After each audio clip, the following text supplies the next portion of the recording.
साल 2022 में कांतारा ने हमें हमारी रूट्स, हमारे कल्चर और उस डिवाइन पावर की एक ऐसी कहानी दिखाई थी जिसने पूरे देश को झकझोर दिया था। लेकिन वो कहानी जहां खत्म हुई, उसकी शुरुआत कहां से हुई? वो देवा, वो जंगल, वो परंपरा, आखिर ये सब शुरू कैसे हुआ? आज हम बात करने वाले हैं कांतारा चैप्टर 1 की। ये कोई सीक्वल नहीं बल्कि एक प्रीक्वल है। ये कहानी है यूएस पहले रक्षक की, ये कहानी है शिवा के पूर्वज एंसेस्टर की, और ये कहानी है पंजुली और गुलिका देवा के यूएस असली लेजेंड की, जिसने कांतारा की नींव राखी। तो चलिए मेरे साथ शुरू करते हैं इस डिवाइन सफर को। दोस्तों, ये कहानी 4th सेंचुरी की है, जब कदंबा डायनेस्टी का राज था। फिल्म हमें एक विशाल साम्राज्य बंगरा किंगडम से मिलवाती है, जिसका राजा है विजयेंद्र। ये राजा बहुत ही लालची और क्रूर है। पहले तो राजा को कांतारा जंगल में कोई इंटरेस्ट नहीं होता, लेकिन एक दिन उसके सैनिक मयकारा नाम के एक मछुआरे फिशरमैन को पकड़ते हैं। जब उसकी तलाशी ली जाती है तो राजा को कीमती और डिवाइन मसालों स्पाइसेस की एक पोटली मिलती है। राजा विजयेंद्र फौरन समझ जाता है कि यह अनमोल खजाना उसी कांतारा के पवित्र जंगल से आया है। बस यहीं से उसका लालच जाग उठता है। उसकी नजर ईश्वराना हुथोटा यानी भगवान का बगीचा गॉड्स गार्डन पर पड़ जाती है, जिसे वो हर कीमत पर हासिल करना चाहता है। दूसरी तरफ इसी कांतारा जंगल में एक आदिवासी महिला को एक पवित्र कुएं सेक्रेड वेल के अंदर एक बच्चा मिलता है। ये कोई आम बच्चा नहीं है, यह डिवाइन विल दैव्य इच्छा से पैदा हुआ है। वो महिला उस पालती है और उसका नाम रखती है बर्म, जिसे प्ले किया है ऋषभ शेट्टी ने। बर्म जंगल में ही बड़ा होता है। वो एक योद्धा है, अपने लोगों का रक्षक है और जंगल की हर रीत से वाकिफ है। बर्म बड़ा होकर देखता है कि बंगरा साम्राज्य के लोग बंदरगाह पोर्ट पर उनकी ट्राइब के मसालों का गलत फायदा उठा रहे हैं और उनका शोषण एक्सप्लॉयटेशन कर रहे हैं। बेर में फैसला करता है कि वो अपने लोगों को उनका हक दिलाएगा। वो खुद मसालों की खेती शुरू करता है और उन्हें डायरेक्ट ट्रेड के लिए ले जाता है। इससे उसकी ट्राइब में खुशहाली आने लगती है। लेकिन ये बात बंगरा के नए राजा कुलशेखरा को बिल्कुल पसंद नहीं आती। राजा का ईगो और बेरमे का स्वाभिमान, यहीं से असली कॉन्फ्लिक्ट शुरू होता है। राजा कुलशेखरा बेरमे और उसकी ट्राइब को सबक सिखाने के लिए अनपढ़ हमला कर देता है। इस हमले में बेरमे की पालक माँ फॉस्टर मदर मारी जाती है। अपने लोगों को मरता देख और अपनी माँ को खोकर बेरमे पूरी तरह टूट जाता है और गुस्से से भर जाता है।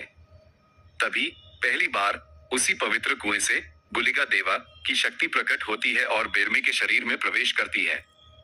डिवाइन पावर से भरकर बेरमे एक विनाशकारी रूप लेता है और राजा कुलशेखरा और उसकी सेना का अंत कर देता है। ये फिल्म का पहला गूज़बम्प्स मोमेंट है। सबसे बड़ा धोखा, कहानी का ट्विस्ट। यहाँ हमें लगता है कि सब ठीक हो गया, लेकिन दोस्तों असली खेल तो अब शुरू होता है। कहानी में एंट्री होती है प्रिंसेस कनकावती की। ये कुलशेखरा की बहन है और बेरमे से प्यार भी करती है। कुलशेखरा के मरने के बाद राज्य के मंदिर में राखा शिवलिंग टूट जाता है, जिसे एक बड़ा अपशगुन माना जाता है।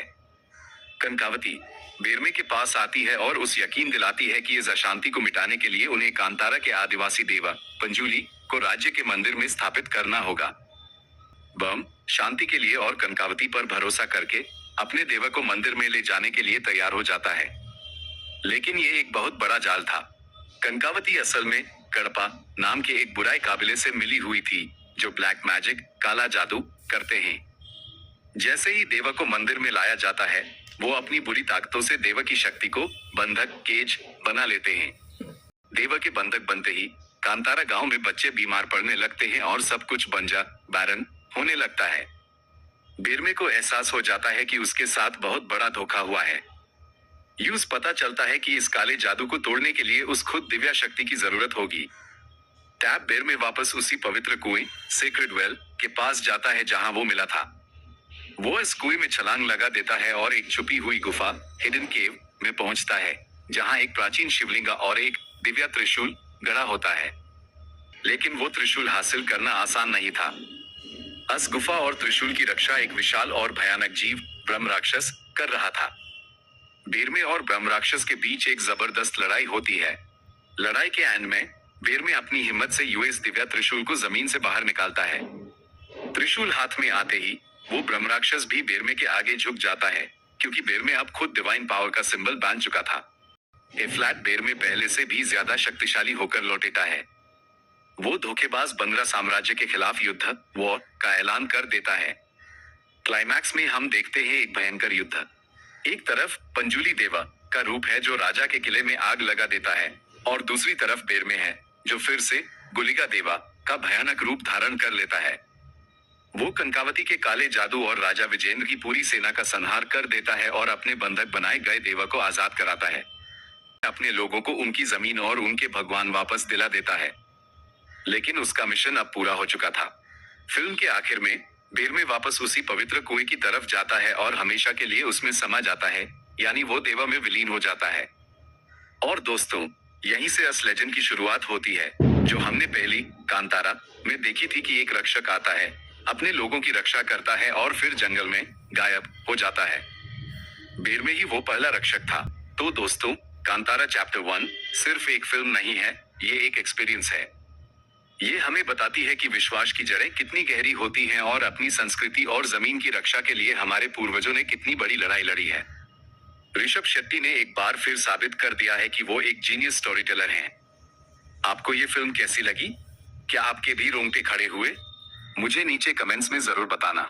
अगर आपको ये एक्सप्लेनेशन पसंद आया हो तो वीडियो को लाइक करें, अपने दोस्तों के साथ शेयर करें और आपके चैनल का नाम को सब्सक्राइब करना ना भूलें।